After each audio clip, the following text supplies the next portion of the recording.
And thank you, Helena, for creating this amazing book that you have and bringing us all together, assembling this truly amazing group of women. So thank you. I'm very thrilled and honored to be part of this. So I'd like to share a little context in terms of what inspired me to write this poem, Sacred Circles. It was, as Deborah said, in 2000, and I signed up for this course a psychologist was offering in her home.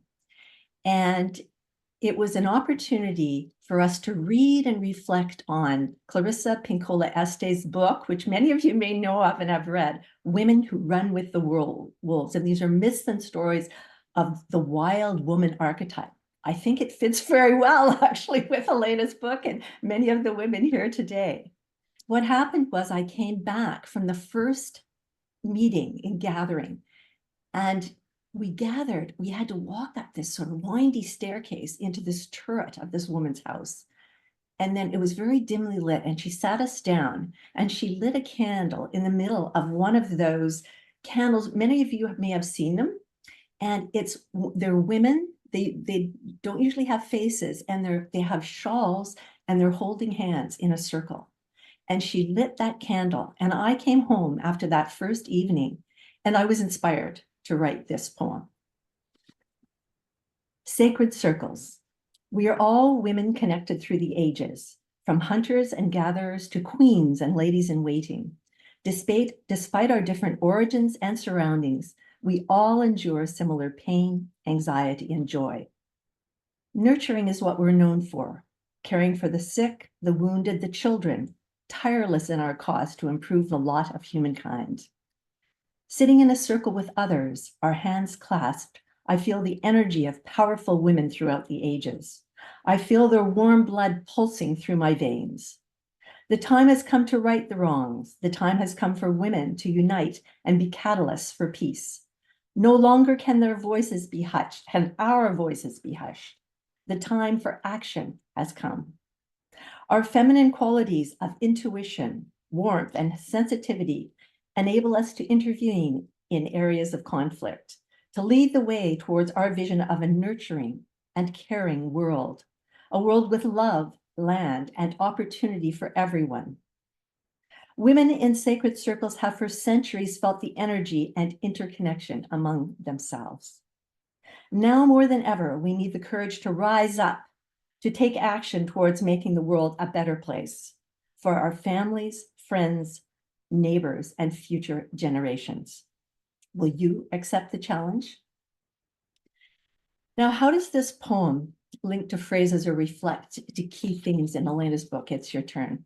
Both the poem and Helena's book acknowledge women's power, compassion, and brilliance and courage, and encourage them to step into their power and co-create a better world. At the outset of her book, Helena states, I am driven by a burning desire to make a difference and empower others. Later, she says, step into your identity as a courageous, empowering feminine leader. Another quote, the path ahead can be challenging, requiring continuous nurturing of resilience, purpose, and community. Inner growth is necessary to navigate uncertain times. To guide you in radiating your brilliance without succumbing to burnout. And interestingly, my first book, Learning to Dance with Life, came out of me burning out. And I have 7 keys in that book that are very relevant, again, to Helena's work in her book. And then finally, together we can shape a future where leadership is inclusive, compassionate, and driven by a shared vision of a better world for all. So I feel like there's an incredible connection to Helena's work today and when I wrote this poem 24 years ago, which is quite something. If I have a moment, I'm going to share something else because my poem is short and also link it to Helena's work. Helena's book talks about the importance of learning from the inside out and also listening to and trusting in your body's wisdom. And so while I was sitting here, I'm listening and trusting in my body's wisdom. So I decided to share this vision as well from my book that I wrote it would have been 2014 that I wrote it.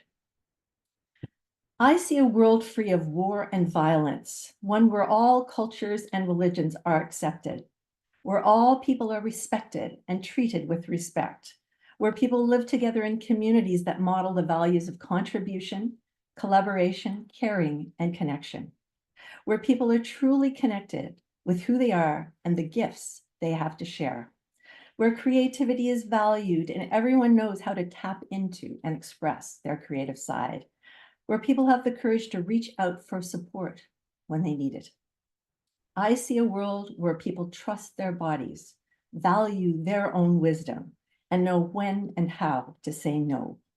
One that believes in the power of groups and synergy, that the whole is greater than the sum of the parts. A world where women and men stand together as partners.